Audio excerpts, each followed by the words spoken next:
Welcome to the show. Ain't Gonna Hurt Nobody podcast, episode 41. 41 and oh so fun. What's your sport reference? Oh, Mr. Dirty Dirk Nowitzki. Dirty Dirk. Dirty. Not forget the 2011 Finals MVP. He went through a prime Kobe, a prime KD and Westbrook, and a prime LeBron with a bunch of role players. Black woman. Man, might be the only white dude that's never used the N-word, I think. I'm hoping so. Man, I think, man, I got faith in my man, Dirk. I don't know. Dirk, You might Dirty. have been listening to some 50 and said, Let it slip. Let a lyric or something at least. exactly. You can find me in the club. Exactly. Dirty, Dirk Nowitzki. I like So, that. I can't hate. had a lot of feedback in response of our previous episode, Marriage Today. We did Marriage Today. Gen Z versus Millennials. Joy and I being the Millennials, and Darvell, executive producer, being he's on the cusp, but we gonna call him our Gen Zer just for the sake of this. So, what better way to have part two of our series than with a true Gen Zer? Another part of the production staff of Ain't Gonna Hurt Nobody, our main man Quay. How y'all doing today? Man, we was so now that we in here with you, we about to have a good time. We're going to have a good time. Interesting conversation. Yeah, indeed. So wanted to pick up the series. We did part one and talk to Darvell. He spent a lot of time talking about he had a specific goal of hitting 1 million before he got married. He also needed a woman that would be red carpet. She had to sing. She had to be red carpet and be willing to cook, go to his church, be smart, be like his mom, be a boss. I think we covered it all. He had a short list that not a lot of people are trying to check off. So good luck to him. We wish you well. We wish you well. We wish you well on your future endeavors. So now we got Quay in here with us. We wanted to pick up the conversation. So I had one of my good friends who need to come on the show. You know who I'm talking about.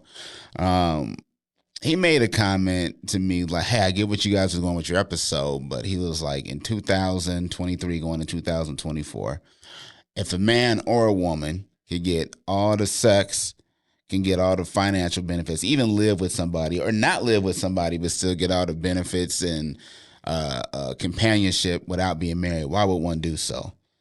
You have any thoughts on that, Quay?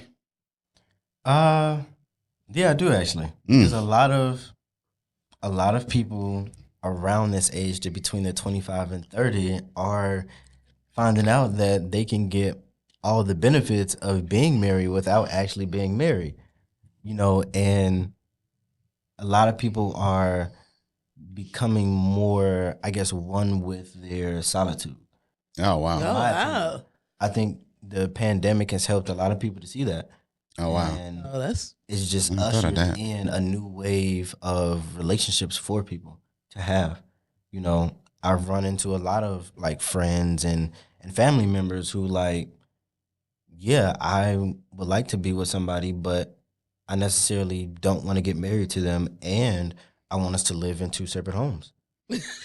I was happy when I had 2 separate bedrooms. I didn't think about 2 separate homes. They say like 2 and 5 Gen Z is like, I ain't got to get married. That's pretty high. 2 and 5. What was that phrase you used when you talked about the pandemic? You said you got comfort in your solitude. One with my solitude. One with your solitude. Man, I never thought about that. The pandemic brought that on. Yeah, I think for a lot of us, it just showed us how much we need to just look into ourselves a lot, and how much we just value our true essence of ourselves, and not just being with another person, because a lot of people just went through a lot of breakups and a lot of devastating relationships through the pandemic because they were with somebody for a set amount of time, and then they ended up having to be stuck with that person for months at a time. Yeah.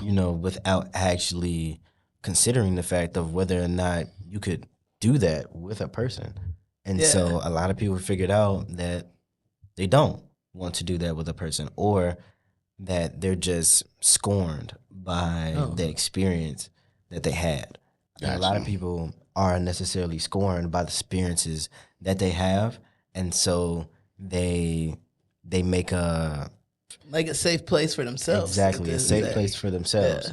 Yeah. And then some people, they just realize that why go through all the hassle of doing that when I can still, like you said, have all the benefits. We can still be together. We can have kids. We can live in the same house, or we can live in 2 different houses. Yeah.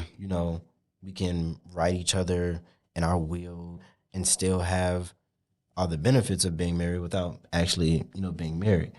I think it could be hard too. Like now, the pandemic bringing that in is like a really different perspective, because it's like I feel like the pandemic would like scar somebody, because they would be like, you might be interested in somebody, but now people are always gonna have that lens like, what if I have to be stuck in the house with this person for 2 years straight?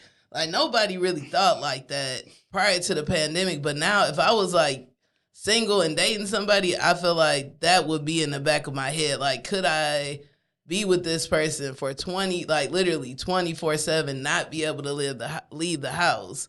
Like, that's always in the back of somebody's mind now, whereas before it just like wasn't. So that's an interesting like viewpoint. Yeah. And I mean, to be realistic, I don't think anybody is capable of being with their significant other 24/7, 7 days a week. That is just insanity. Some of us did it. Some of us, exactly. A lot of us did it. Yeah, we're still here. But y'all had those times where y'all was like, okay, I need to be within a separate space from you. Yeah, absolutely. I need to be somewhere without hearing your voice, smelling your scent, seeing your body, whatever it is that notifies me that it's you. Yeah. I can't be around it. The spider sense going off. Like, Man, they coming. Yo, Exactly. sense, yo, eyeballs. Yeah. Yo, clothing. Exactly. It's true though. Oh man. But y'all were able to come to that decision and be able to make those safe spaces for each other to do that. I don't think a lot of people have the necessary communication skills to be able to honestly talk about that with their partners, or to be able to have that conversation with themselves. And sometimes too, the partner might not receive it. It's like you might have the words to say, but if your partner is gonna be salty, like some people are like clingy, so they might be like, "Oh, you don't want to be around me." Like if somebody, then it like kind of can make it hard for you. You start losing your voice because you're just like, okay, if I say this, they might get upset, and if I don't say this, they might get upset. It's like it's tricky to set boundaries. I would say that's a challenge for like a lot of people. Yeah, So you got my mind racing a couple of different ways. About how long do you think it took for you to become one in your solitude, to like kind of have this outlook? Me personally, I was always to myself. I have come from a big family. Got it. 5 siblings with me, but I grew up as like an only child. The age gap is vast. The closest sibling to me in age is by 8 years. Okay, that's how cool he is. Yeah, and it just grows from there. Gotcha. Were you living by yourself, or were you living during the pandemic? You were living by yourself in a crib? No, I was at my parents. Gotcha. But you my parents. Got you. But I always was a person that just stayed to myself. I got that. And that was always something that I just valued. And I just started to just value that a whole lot more when I was younger.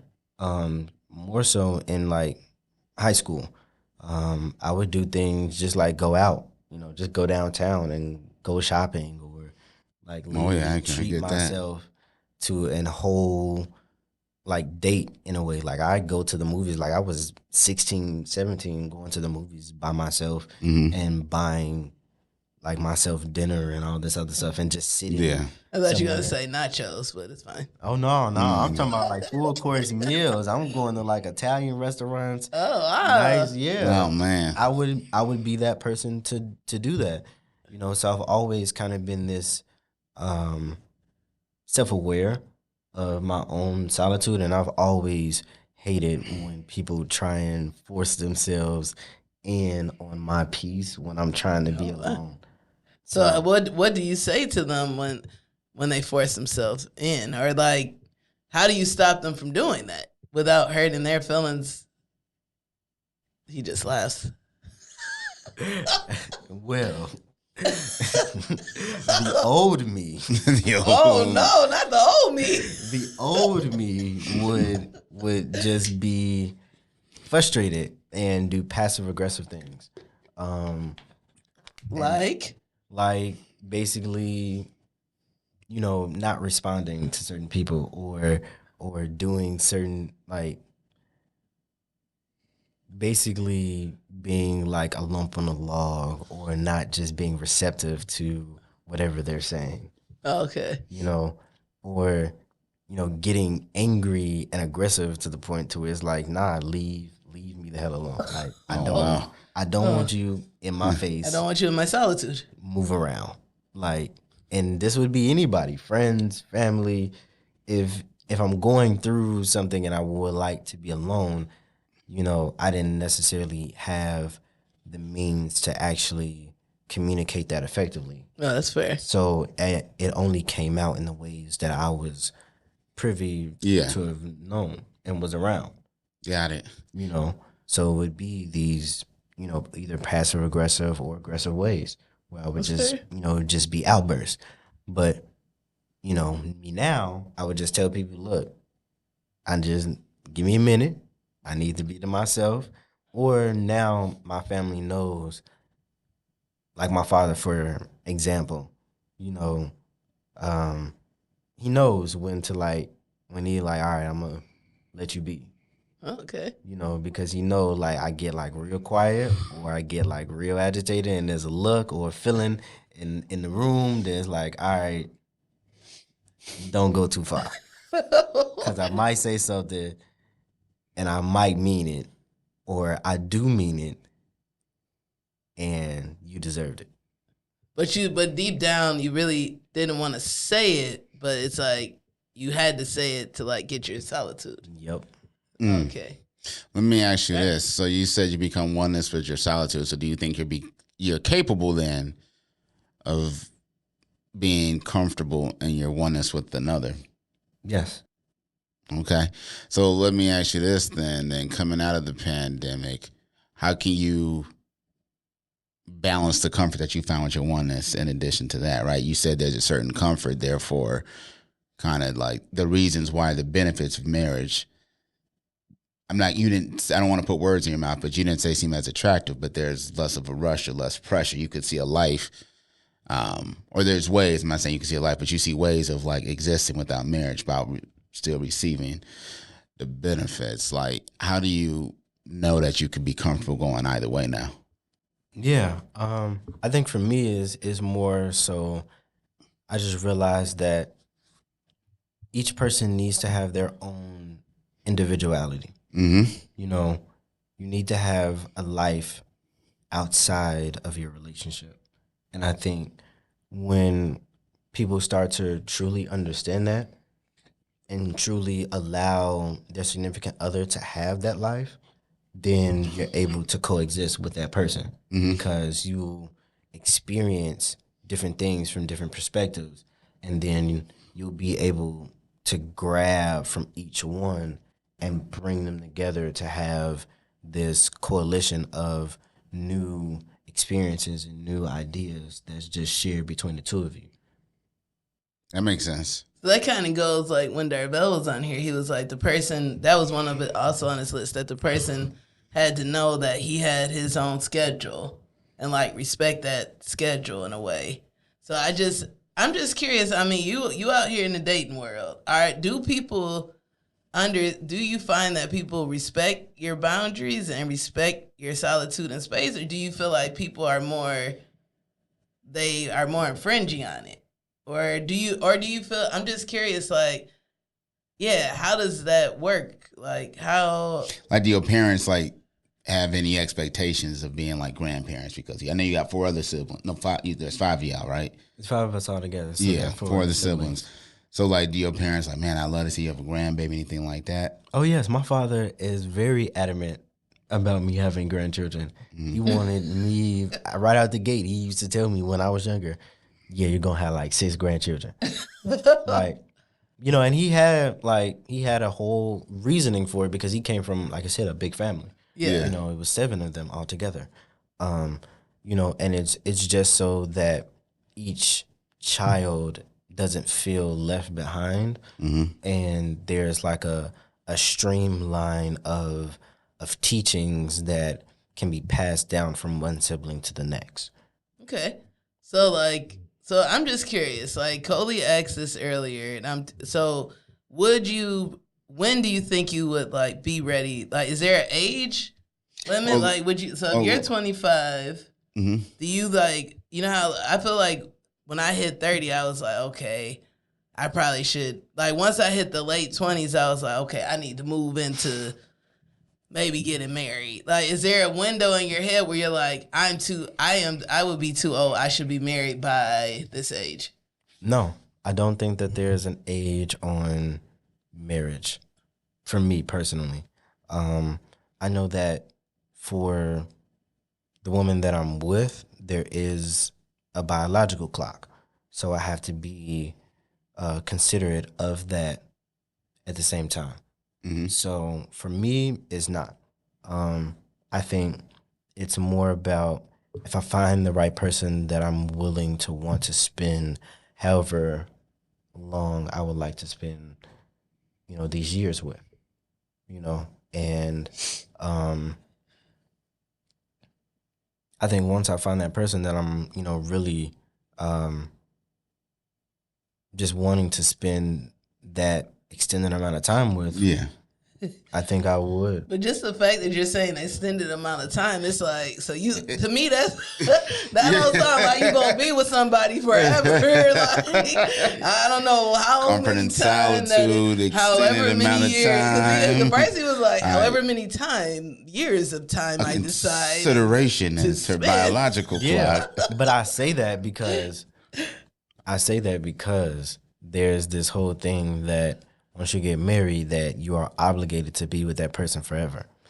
You're not obligated to be with anybody for as long as you live. You're not obligated to that. I'm obligated to be with you as long as it still serves me the happiness that I'm granted and that I'm getting from it. If I'm not happy with the relationship that I'm in, why would I stay in it? I think it's a couple of things. One, happiness is fleeting, right? So it can come and go. It's a temporary emotion. So we could be happy on the car ride to the studio and then be upset on the way out. I think for me, there's a level of like stability and consistency that being married brings that you can't get if you're not there. Because you say like, there's the idea like you're obligated to this one person. On the flip side, they're also obligated to you, so you're obligated to each other. So now, in theory, you're building something with someone who's going to understand the keys that can make you happy or the triggers that can make you unhappy, and you're going to know that for her. So like to have that stability to know that person, at least legally, but in terms of romantically, they should be like committed to that happiness quotient. They should be additive to that. Yeah, but what if they're not? What if it comes a time where, as it does, in many relationships, where you guys have grown so much apart that even all of the work that you two have put in prior, it doesn't change what the feeling is now. Yeah, like it's like no turning back almost. Like you can't. Yeah. Well, do you still stay with that person just because that you've done all of this work prior to, or do you call it a quits and be like, look, we had a good run, you know, no, for real. No, I know. I hear what you're saying. Like we had a good run. You're right. We had some good times. We had some bad times, and you know, we're choosing to want to embark on another journey separately. So do you feel like it is better to just like have that conversation, call it quits, and move on? Or do you feel like you would have that conversation, call it quits, move on, or like separate, see how it is out here in the world, and then come back? Like, what do you think about when people get separated? I think that. What's so funny? Oh no!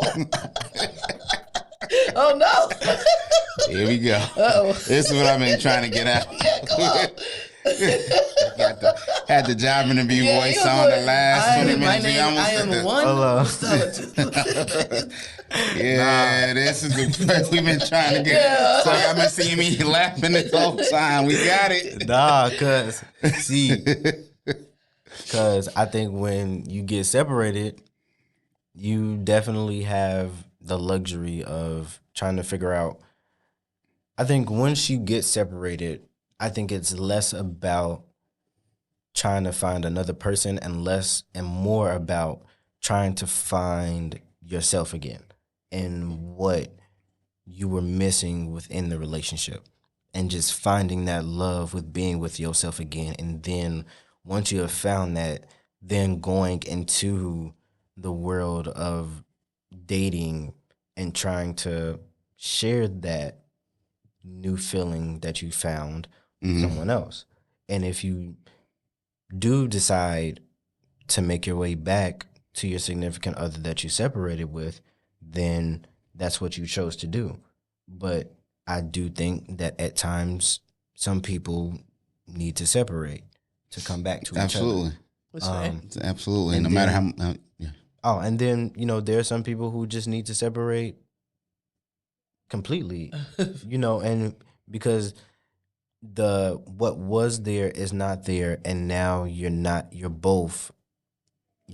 being productive to either person, and you're not being productive to yourself, So that's what I think, and that's why, I would say however long that I'm with this person, because I don't know what's going to happen down the line. I can try and mitigate that and try and,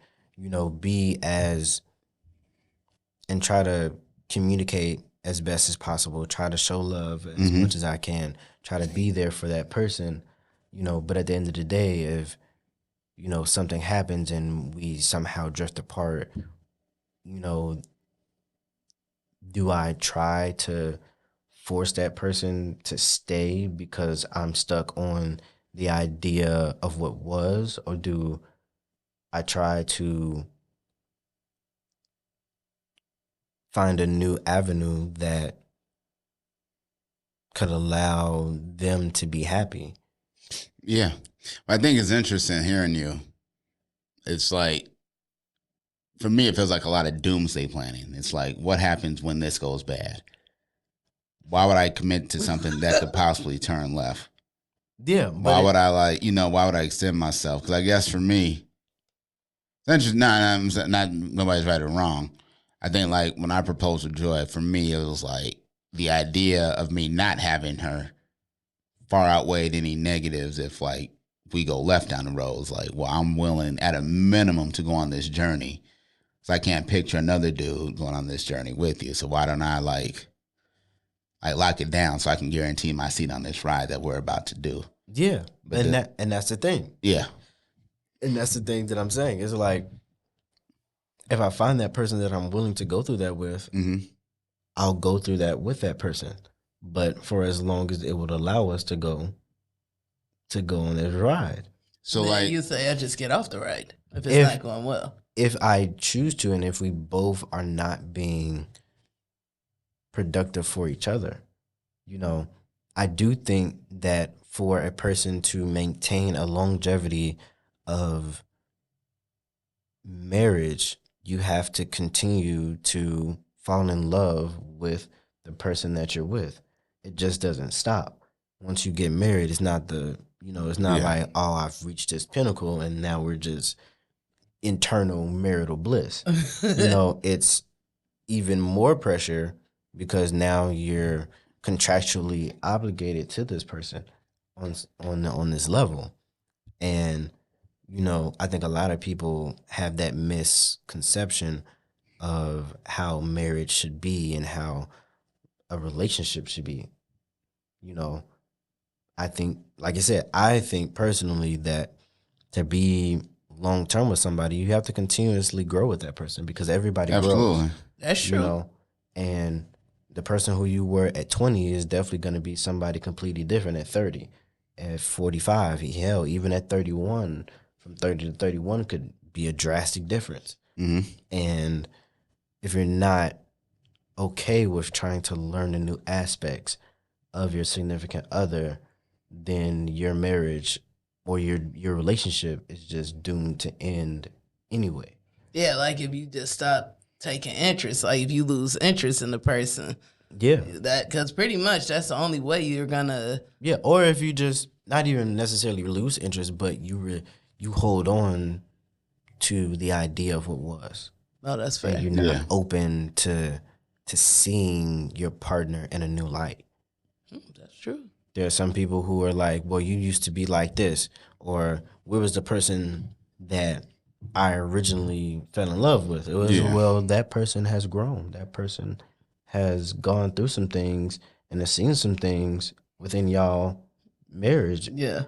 Before y'all, you know, since y'all have been in love. Yeah. And so it's like, well, this is the person I am now. What are you going to do with it? Are you going... So, deep. Yeah. So within that, though, do you have like a list of things that you're looking to accomplish before you would be even willing to get married? Or because you said you could see it down in your future if you find the right one. Yeah. I think for me... You trying to hit that mil? Or is it 2 mil? I don't know. I'm trying to hit a couple. Yeah. I'm trying to hit a couple. But I don't need to hit that necessarily before I get married. I think for me, I would like to have... One, I want to be on the track to my career field. That has to be one thing for certain. I want to be on the track to my career field. I don't necessarily need to be in the desired position yet, but I need to be on the track there. And she also needs to understand that this is the track that I'm going. This is the industry that I'm going to be in, and this is what comes with that. And if you're going to be with me, you have to be able to be comfortable with that.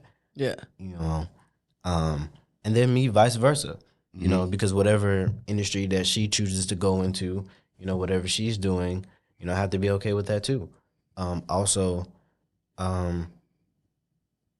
Yeah, other than that, not really, you know, in a stable environment, you know, or as stable as it can possibly be, you know, is where I would, probably the two most important things for me. So amongst your friends group, would you share your view as a shared view? Or would you say... Yes and no. I think some of my friends are a little more far along than I am. Some are not. So... Let's just say one of my good friends, he works, he's a teacher. He also is like the studio manager for a studio that he works at, you know, and he has, you know, a girl, well, his lady that he's been with. They had a little ups and downs, but they're together. Yeah. You know, and he really loves her, and he sees himself, you know, being with her for, you know, a long time. You know, he sees himself, you know, marrying her and having kids with her. Yeah. I think in his situation, you know, he is on the career path that he wanted. You know, yeah. He's a teacher, you know, which is something that he does want. He's doing the things that he does want. He's making okay money, and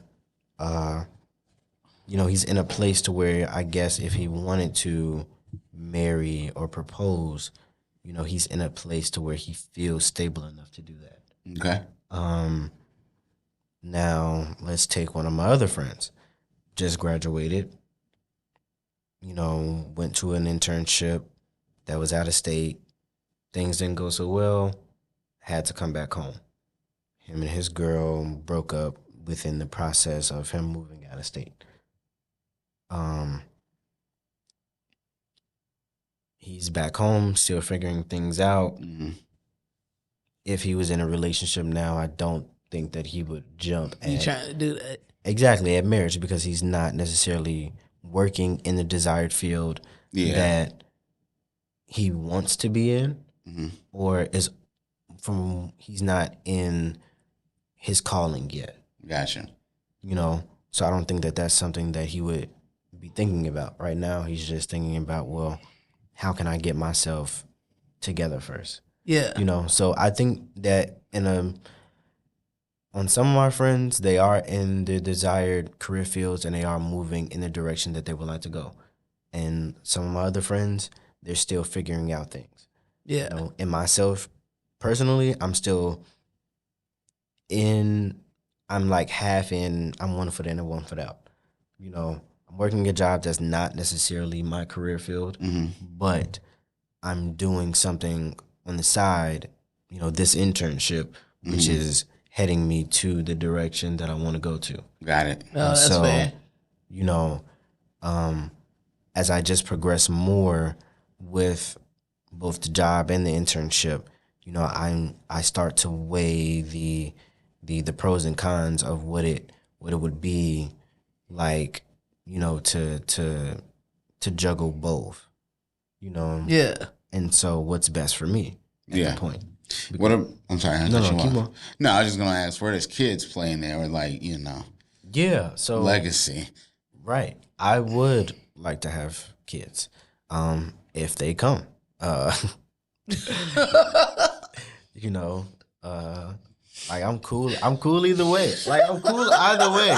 I'm not stressing whether or not I need to have kids. You know,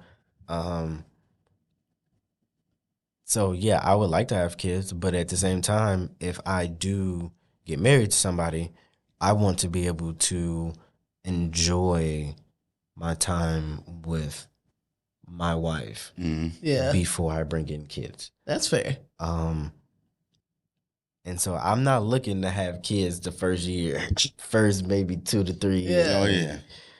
Maybe. You know, now if it happens, it happens.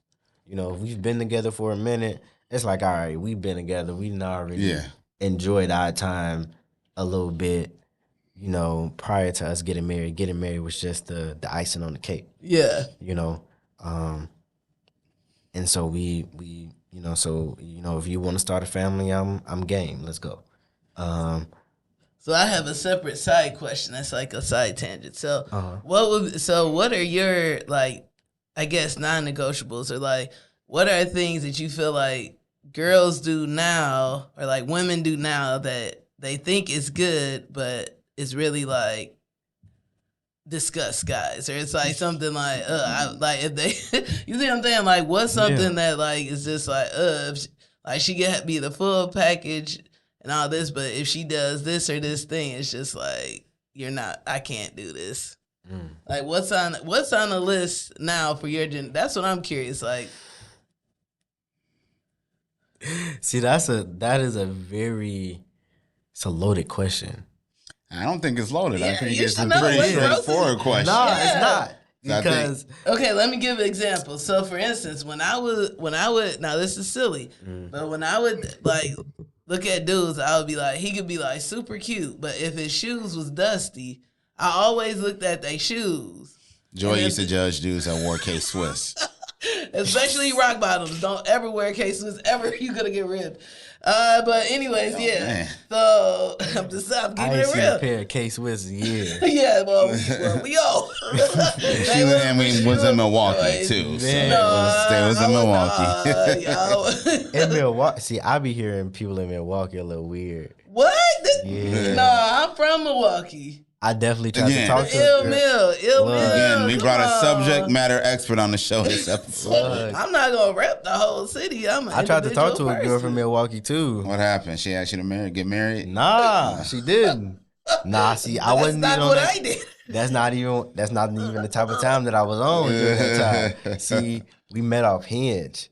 Oh no. Yeah, and so this is when I first got my car too. I was trying to drive anywhere. Oh, wow. It didn't matter. And that Milwaukee only like 2 hours. It's 90 minutes. Exactly. Yeah. Do that in a day. What?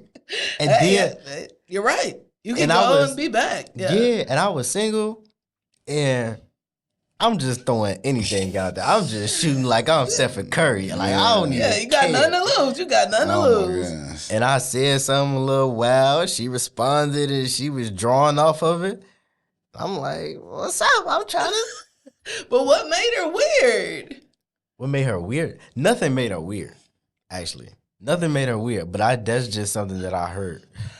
That when people go, yes, that's something that I heard. When people go out to Milwaukee, they say that people, or at least like the landscape is like weird. And like the people be weird out there. First it's the people, now it's the landscape. But the girl that I was talking to, she wasn't, but then she was also playing games. She was drawing off of me. She was drawing off of me, but she didn't want me to come see her. She wasn't really trying to get me to come see her, but I think it's just because she didn't want me to smash. But that's what I was there for. I made that clear. And she was still talking to me, though. Sometimes, maybe she didn't think you were, like, serious like that. But then she was like, oh, man, he's serious. And then she got weirded out. Don't respond to my text. And what I said what I said should have meant that I'm on demon time already. She responded to that, and I'm like, you should already know. You should already know. I do not represent the whole city of Milwaukee. I do not represent all women in the city of Milwaukee. I just feel like y'all Chicago people, y'all got something against, or I should say Illinois. Milwaukee and y'all, we be beefing. Yeah. Man, it's no real beef. You can't, it's not even on the same but see, y'all always got to say something. If I was it's a cool city. Don't get me wrong. It's some cool people there. Just on a different time. That's it. Exactly. TYME. See? Time. TYME. The time machine is like I yeah. Okay. Different time. Clever. Like with a Y instead of I got time machines. Okay. But listen, we coming close to time on our show. I didn't get to get his list though. That's right. The original question. He tried to talking about my that's city. what he tried to distract.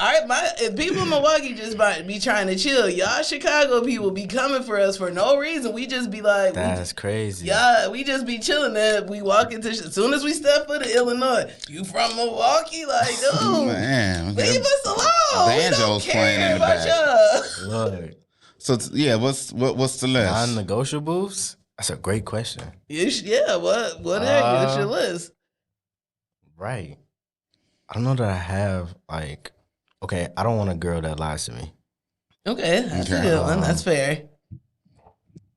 You know, because like I said, I'm big on loyalty and people just being honest and telling me, like, if you want to know what you want to know, I'll tell you, you know, if you straight up about it, you know, and I would rather hear the truth than you give me some watered down stuff that's, you know, trying to like spare my feelings or something like that.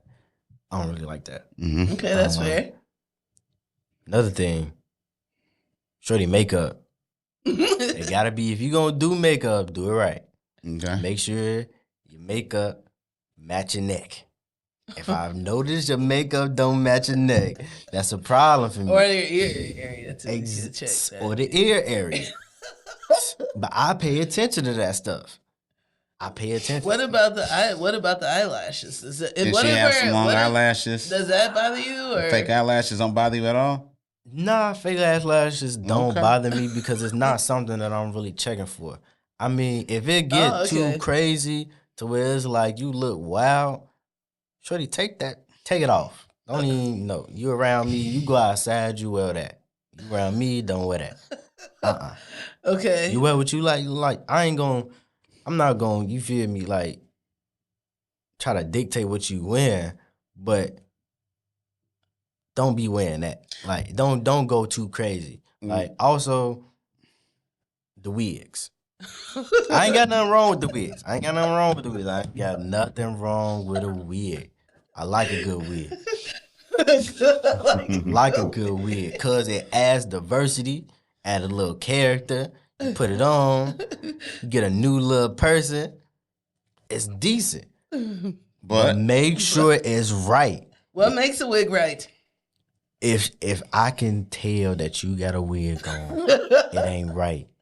Don't have no lace wig, no lace front wig, and I could tell.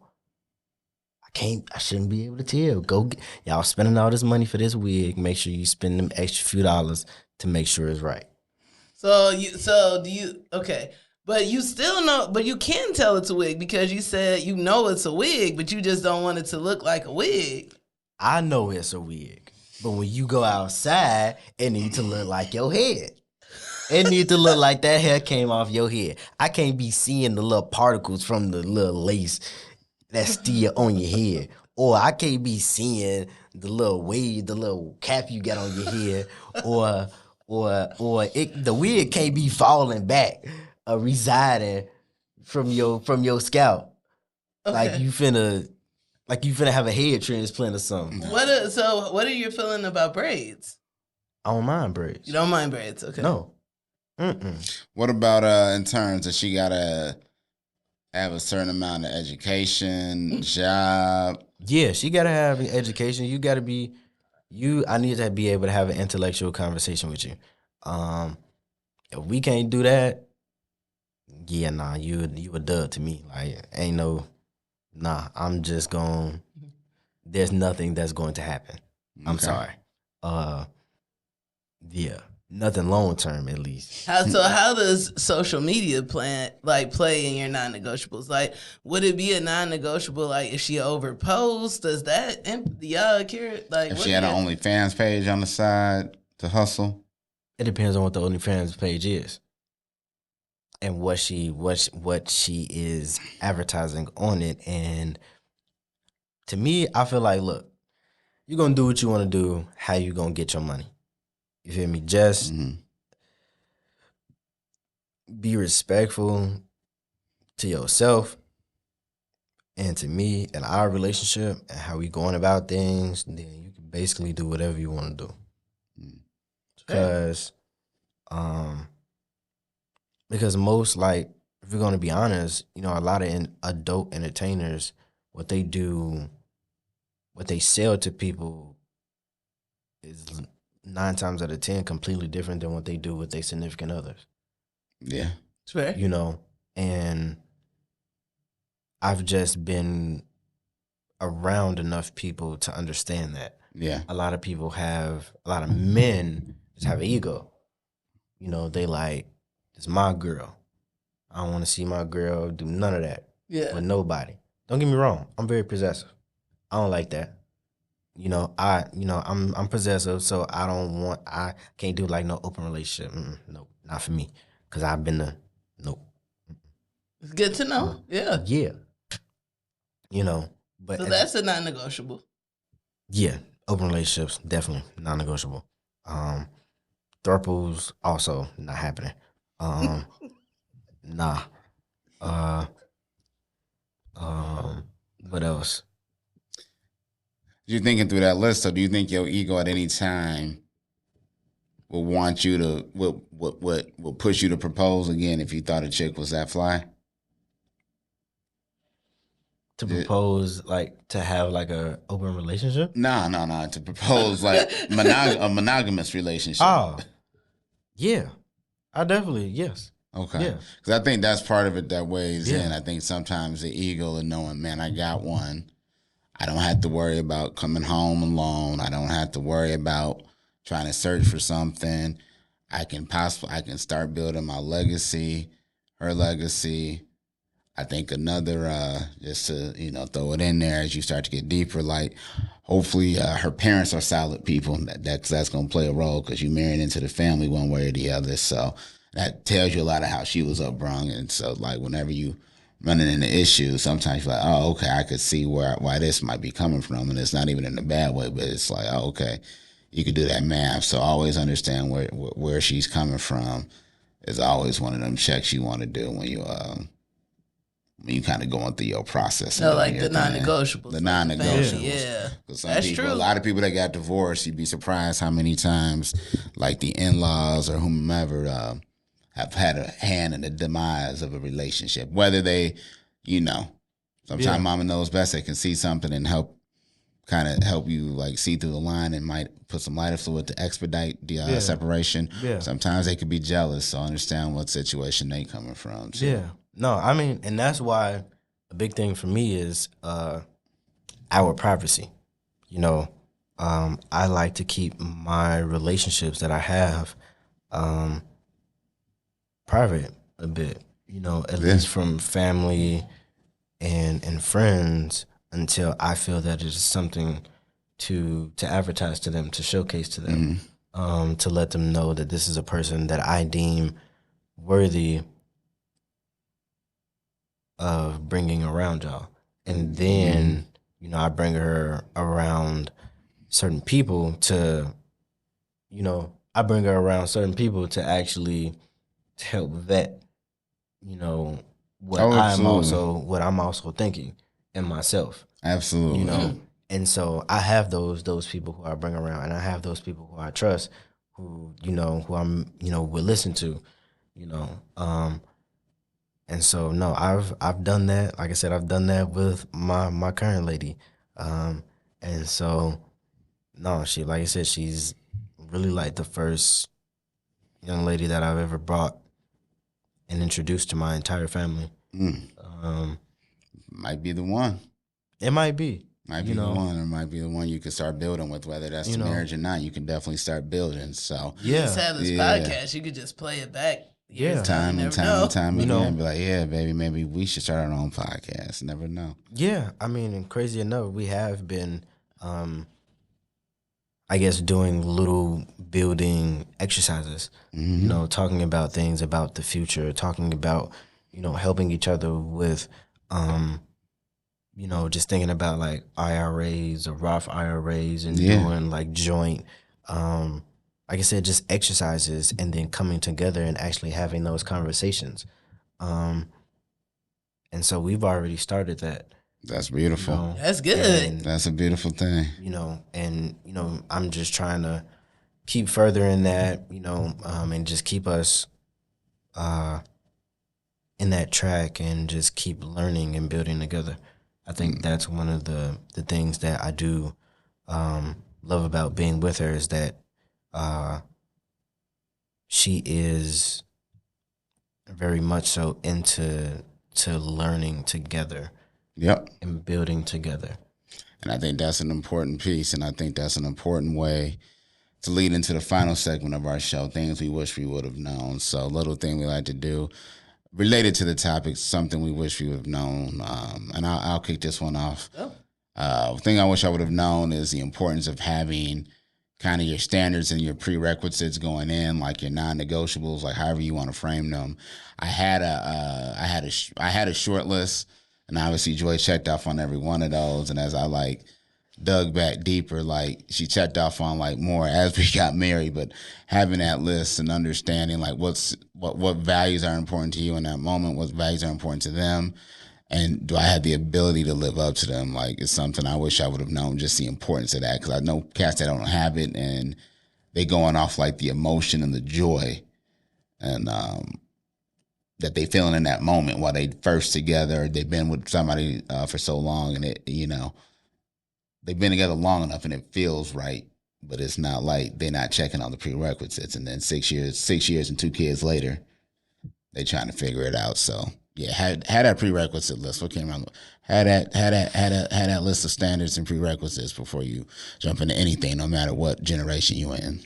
That's true. Okay, I guess I got to go next. Well, something I wish I would have known.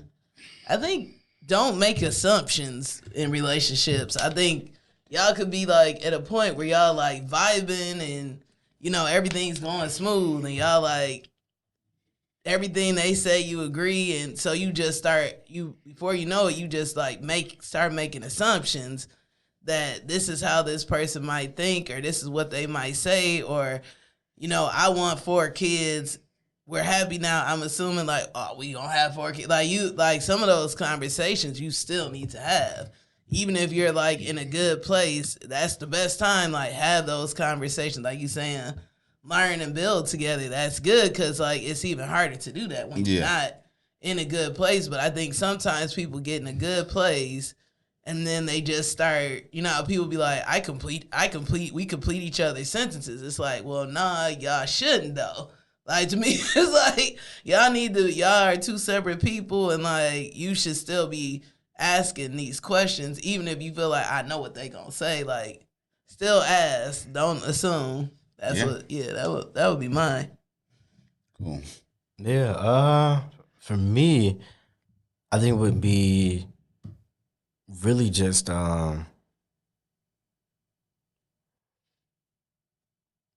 I wish I would have known is. I don't know. I don't know what I wish I would have.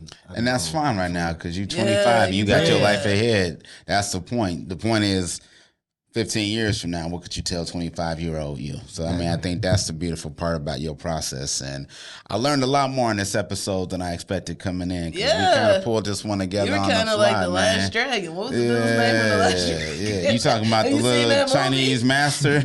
No. Bruce Leroy? Yeah, Bruce Leroy. It was like Quay, he did one with Solitude. I was like, oh, he dropping gems today. I never thought of that because Like, you still could get that. That's something somebody always can get.